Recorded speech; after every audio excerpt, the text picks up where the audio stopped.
Imagine this, at exactly 8 p.m.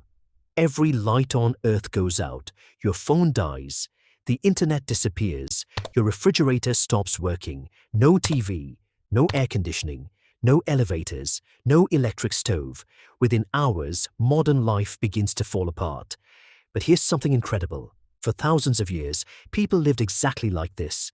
No electricity, no batteries, no power lines, yet somehow they built civilizations, raised families, traveled across continents, and survived. So, how did people survive before electricity? Let's go back in time and experience a normal day without power. Before electricity, nature controlled your schedule. People didn't wake up to smartphone alarms, they woke up because the sun did.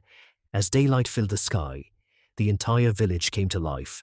Farmers headed to the fields, blacksmiths lit their furnaces, children helped with household chores.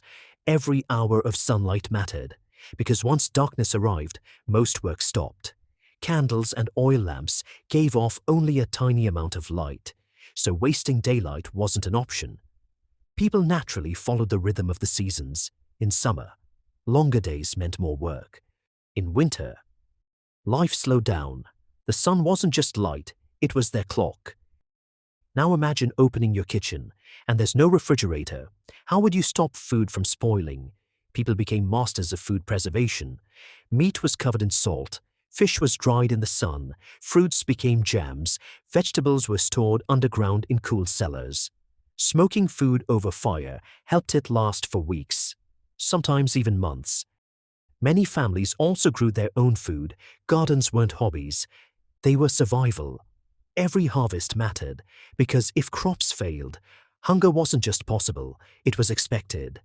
Planning ahead meant staying alive through winter. Today, cities never sleep, but before electricity, night changed everything. Once the sun disappeared, the world became quiet. Candles were expensive, lamp oil wasn't unlimited. Most families couldn't afford to keep lights burning for hours. So evenings became a time for conversation, parents told stories, grandparents shared history. Children learned skills by watching adults. Some repaired tools, others stitched clothing, music, storytelling, and community became entertainment. People weren't staring at screens, they were looking at each other. Ironically, life moved slower, but many communities became much closer. Without electric heaters, winter became a real survival challenge. Homes were built to trap heat. Fireplaces became the heart of every house. Families gathered around them for warmth, cooking, and light. But fire had another side. One accident, one forgotten candle, could destroy an entire village. That's why people respected fire. It kept them alive, but it could also take everything away. Preparing enough firewood before winter wasn't optional. It was one of the most important jobs of the entire year.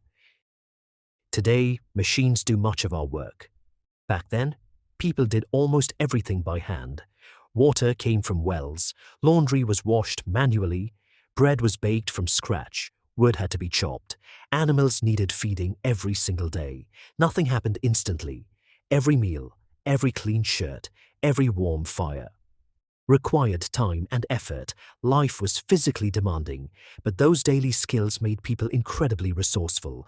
If something broke, you repaired it. If you needed food, you grew it. Self-reliance wasn't a trend, it was survival. It's easy to think life before electricity was miserable. And yes, it was harder. People faced disease, cold winters, long hours of labor, and constant uncertainty. But they also learned something we've slowly forgotten: how to adapt, how to prepare, how to solve problems without technology. Electricity changed the world forever. It made life faster, safer, and more comfortable. But if it disappeared tomorrow, would you know how to live without it? Maybe that's why studying history matters, because the people who lived before electricity weren't just surviving the past. They were teaching us skills that could still save lives today. I'm your Fox Guide from Survivalify. If you enjoyed this journey through history, don't forget to subscribe. Because sometimes, the greatest survival lessons come from the people who lived without the things we can't imagine living without. See you in the next adventure.